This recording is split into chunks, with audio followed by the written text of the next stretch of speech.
Thumbnail দেখে বুঝতে পেরে গেছো আমি এখন তোমাদেরকে একটা খিচুড়ি ভোগ দেখাচ্ছি। তো খিচুড়ি ভোগ করতে সবার প্রথমে আমাদের লেগেছে গোবিন্দভোগ চাল।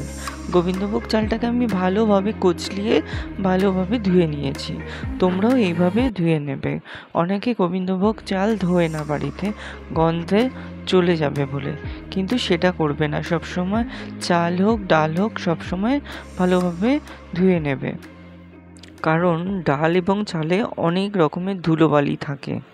একটা গামলা বসিয়েছি, গামলাতে আমি দিয়ে দিয়েছি সর্ষের তেল, দিয়েছি গোটা গরম মশলা ফোড়ন, সাথে দুটো তেজপাতা এবং দুটো শুকনো লঙ্কা।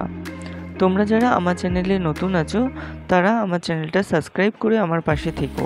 দিয়ে দিয়েছি ফোড়নের জন্য জিরে, তারপরে সম্পূর্ণ ডালটা দিয়ে আমি ভালোভাবে ভেজে নিয়েছি। সম্পূর্ণ ডালটা ভাজা হয়ে গেলে আমি এখানে অ্যাড করেছি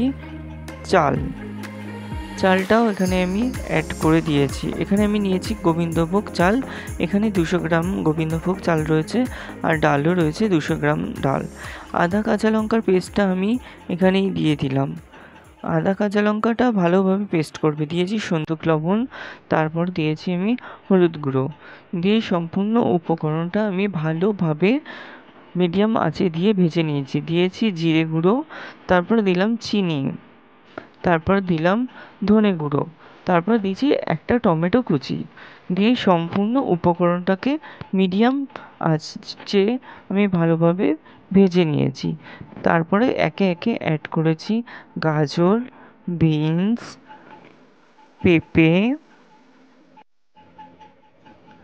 আলু। প্রত্যেকটা উপকরণ আমি দিয়ে ভালোভাবে জোরে দিয়ে দিয়েছি গ্যাসটাকে। এবার তারপরে আমি নাড়িয়ে চাড়িয়ে ভালোভাবে নিচ্ছি, যাতে প্রত্যেকটা উপকরণ ভালোভাবে মিশে যায়। দিয়ে দিলাম কালারের জন্য কাশ্মীরি লঙ্কার গুঁড়ো। তোমরা এখানে গুঁড়ো লঙ্কাও ইউজ করতে পারো, আমি কালারের জন্য দিয়েছি কাশ্মীরি গুঁড়ো লঙ্কা। তারপরে প্রত্যেকটা জিনিস আমি ভালোভাবে কষিয়ে জল ঢেলে ঢেকে দিয়েছি। তারপরে আমি ঢাকনা খুলে তোমাদের দেখাচ্ছি যে ফুটে গেছে। এখানে আমার খিচুড়িটা সম্পূর্ণ হয়ে গেছে। দিয়ে দিয়েছি আমি গরম মশলা। গরম মশলাটা আমি এখানে শাহি গরম মশলা নিয়েছি।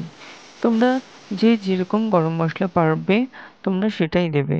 তারপরে আমি এখানে 2 চামচ ঘি অ্যাড করেছি। খিচুড়ি ভোগে ঘি অ্যাড না করলে খিচুড়ির স্বাদটা অতটা ভালো পাওয়া যায় না, তাই তোমরা চেষ্টা করবে সবসময় একটু ঘি এখানে দেওয়ার জন্য। তারপর দিয়ে দিয়েছি নামানোর আগে ধনেপাতা।